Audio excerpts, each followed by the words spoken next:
Uncle Meat is a direct-to-video film by Frank Zappa released in 1987.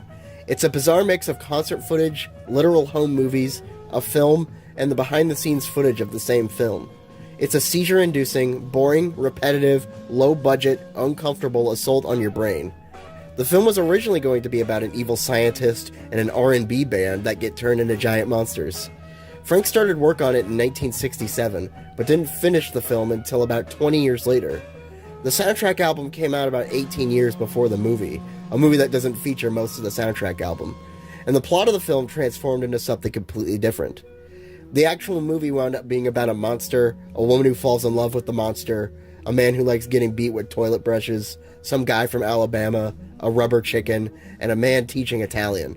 But another character is the director, Frank Zappa. Frank used the footage of him directing the actors, and through editing, made himself into a character. So Frank is credited as playing a character named the imaginary director. Frank's keyboard player Don Preston and Frank's former producer's secretary Phyllis Altenhouse play the main roles. But the strange thing is that they play several roles each. Phyllis plays herself or Sheba Fleischman, and Don plays himself, Uncle Meat, or Biff Debris, depending on the scene you're watching. But when they're playing who isn't really made clear 100% of the time.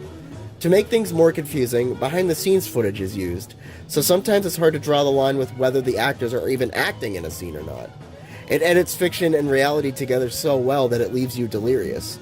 There are scenes where the actors discuss the making of the film you're literally still watching. Hi, I'm Phyllis Altenhouse, and I'm working with Frank Zappa on his film Uncle Meat in Hollywood. Now, most Frank Zappa fans haven't seen this movie. It's very esoteric, even for them.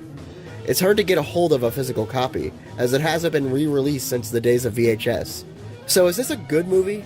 It depends on your definition of the word good. Frank kind of took the rules of filmmaking and ignored all of them. I seriously doubt you'd like this film if you're not already a Zappa fan. I doubt most Zappa fans would even like it. This film is like being bored while you're hypnotized. After it's over, you feel like you've been brainwashed into doing nothing at all. Like a hypnotist hypnotized you and then didn't ask you to do anything. So you're just sitting there in a daze waiting for instruction. That's Uncle Meat.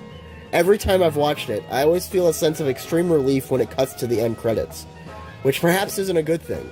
It feels like someone wanted to make a film but had no ideas aside from filming nonsensical scenes with people that would agree to do it.